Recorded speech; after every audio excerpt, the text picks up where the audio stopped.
bháilinn fáilte mór chríúil a chorúpa in Chonamara ag coloiste cuimhnachan an fíorsin seo ganta rusmach agus Cliabhán Cultúrtha Chonamara Láir agus man go mbeidh féas le ceoil óráníochta agus dámsa einmhíb feadh seoirse.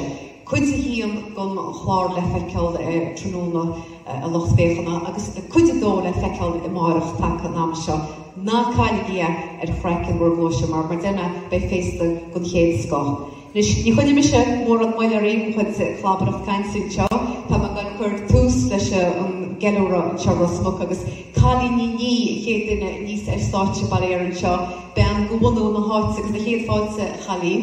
Nis tá céim sa geol agus dámsa bainte meach seo go galí nóg se go leor leis galíoch óg go maiid tús a chud ceirde agus tá si go tús le cuasaí in seo nacht. Is fóta tá chalín.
Cursis fóg agus chatíon an méid atá baint amach go le blianta Cornéad ag fóg agus chláirpaí telefíseanú agus ambassador an liche choultúir na bliana se cat. Agus tá cána gaile agus éon chura amach go má ag an chéad verteile. Pobal Ceanamháin agus chatíon na Ceanamháin. Dé bacháirte hasfuil an gúiste bilí go má?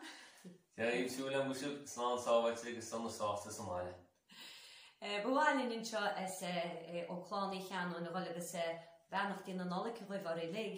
Tá héanagus pólinn seo a dhéanach le bertra fór agus más léir tá muidir gáirín se mile tá bertra tá siad láin le chrígus láin le gáirí agus le deolaíoch. Sin bhui gafuór nóirí agus mar a bhaid gafuór tá siad bhín siad camera seo ach Tagin siad amachchan is agus ís agus am tar bheith buid bú siad néanach le inseo díana an ceúir speisialta seo. Bháil am bhil agus má bhíle buchas agus bheannach doráile forbut Chonamara Láir agus le penálteanga marall ar cholimhlíonnta si iontacha chuir an teanga réige in cín agus gá déanana níos láide ar fud i cheanta. Agus an tórántá pucaíon le casa ná óran a deistre a héin ó bhéla sinna Jealous of the Angels agus bhfuil second a héin ach tá sé bhhaid ní siise an mhailge sinna le tíomh chrón na nacht. Agus casa muidir speisialta a gcuimní arthúisiúda le nach choilíonnach linn an nolag seach tá mé líonna féline benach déanaan an anams le anam na mála go lig a fad. Tá seo iad le tíomh chrón na nacht.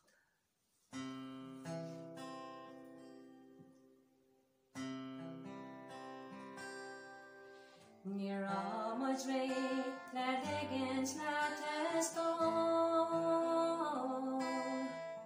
an lád an anis ná bhéideó Bhí tú lá le sprí le frí agus le ceol Níor osúil an slán a rála te go Ach farir nach bhfuil teach bhíon glód. Is go siúlann tú is gachann te mai cheol. Tá tú níos sem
Nachdien an alle carry hard jet, go mar bis bo en naam Shadis le konna dé. Slán agus bannach goine, slán.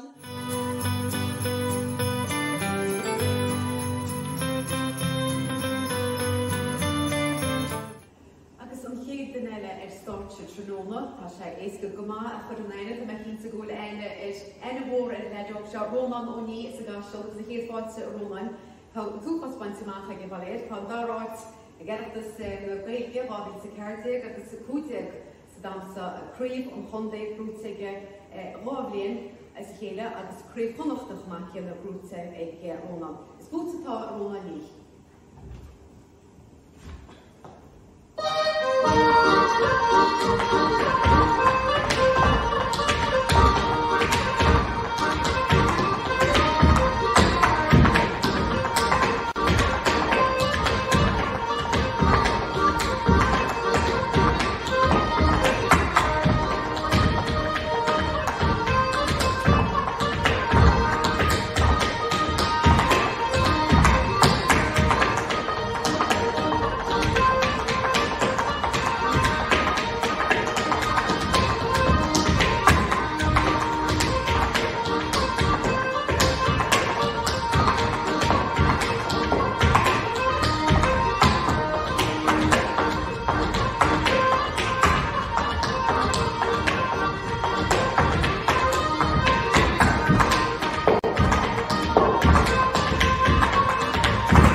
Clúgus cáileach agus tá fósa baint clúgus cáileach fud an damhór le ceol ar an náisiúnta RTH freisin se le feiceil gcóín ro sin.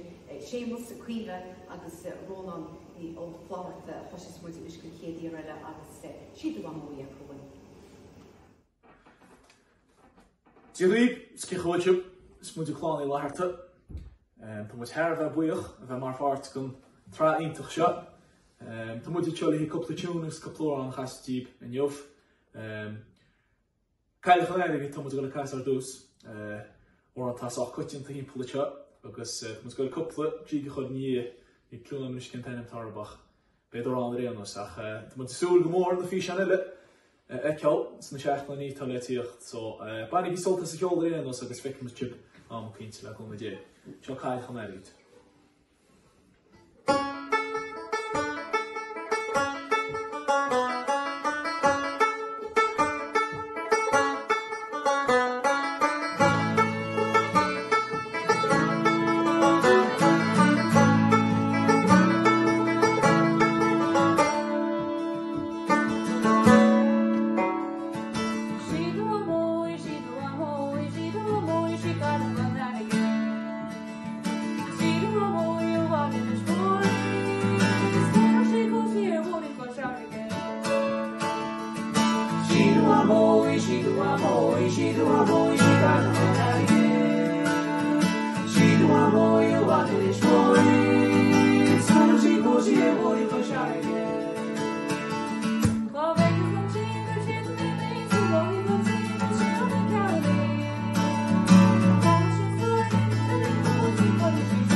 Agus cloisiú í tróna agus gá písa nó bháreid bra a ceol ag Nancy hoi cloisiú Tim Maloney's agus Oíche Mog.